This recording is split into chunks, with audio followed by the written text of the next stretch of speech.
As most of us know in the Lock Sport community, criminals don't necessarily need to pick locks to gain access to stuff. There are lots of methods that have been established in the Lock Sport community and the red teaming community, and thieves are getting wise to these, probably have been for a long time, just hasn't been published. Anyway, this article from Japan was entitled Savvy Thieves Only Need a Key's Number to Gain Access. I'll just go over some of the highlights here. On May 10th, a former medical student, who's 37, was arrested for breaking into a condominium shared by several university co-eds.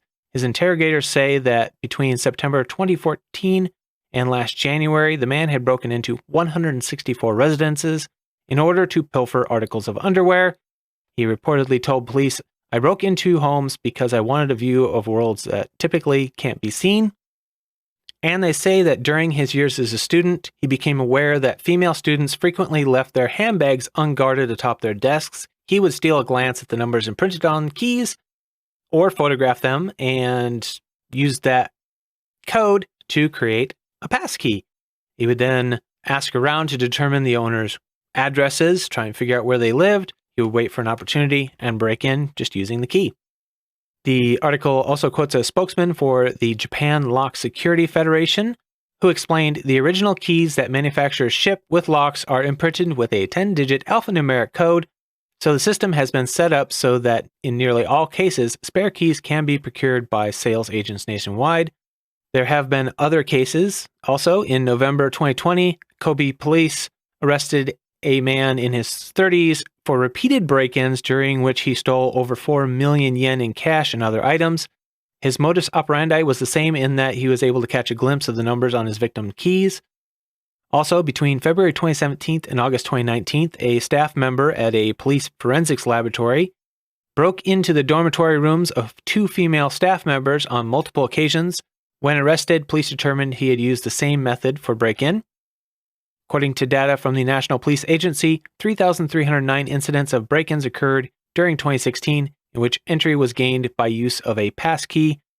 Even the so-called magnetic dimple keys, which are supposed to be able to thwart copying by potential thieves, appear to be vulnerable if their number can be obtained. The Japan Lock Securities representative was quoted as saying, "These keys gained a wider use about 20 years ago when the number of burglaries due to lock picking became widespread. But with more sales of locks being made via the internet or mail orders, unauthorized people outside of official sales channels became involved, and even dimple keys could be duplicated once their number fell into the hands of the wrong people. The importance of maintaining security of numbers on keys cannot be overlooked." And I think that's something that has been highlighted in the Lock Sport community quite often. They give a few tips as to using a duplicate key because the numbers stamped on them are usually shorter, it says, and not a full code, and a few other things. But anyway, interesting article, so you can go check that out if you want. And Just a Picky Girl sent in an article entitled "Woman Shares Phrase That Saved Her After Scary Device Was Used to Open Her Hotel Door." Miss Bowers uploaded a series of clips to TikTok sharing the scariest experience of her life when she was just 15. She says she was on vacation in Maryland with her family when someone tried to get into her hotel room at the Hilton. She's now 19 and shared a clip of a device that she says they used, which is an under-door tool. She went on to explain the situation she found herself in, alone, wearing nothing but a towel. She said, "I was staying in Ocean City at the Hilton, right there on the waterfront, and I went to go to the shower as the rest of my family was down at the beach. I was by myself. Before I could shower, I heard these noises. I went to go see what it was, and it was this contraption. I was just standing there in my towel, and this man opened the door." She said she didn't have time to process the situation, which is why she didn't grab the device, and she didn't have time to call the police. She recalled thinking, "I'm in a towel right now, and someone is about to break in and get me."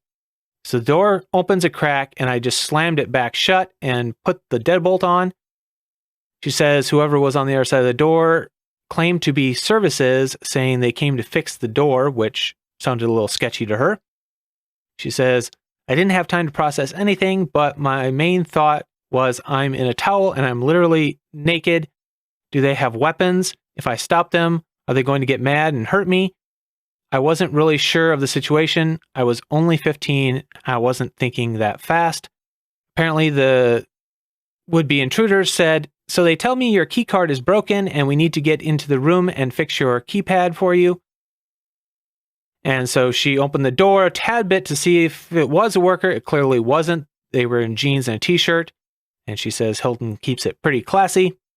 She continued saying that her stepdad was a police officer. He taught her never to let people in when you're alone.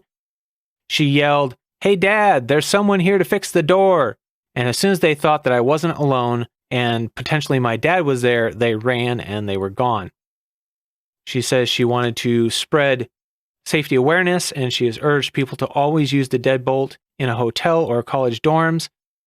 She also mentions that you can, of course, get door stoppers and other devices. So, very scary situation. Lots of people have seen it. I think it had something, when this article was written, 4 million views. So, definitely raising some awareness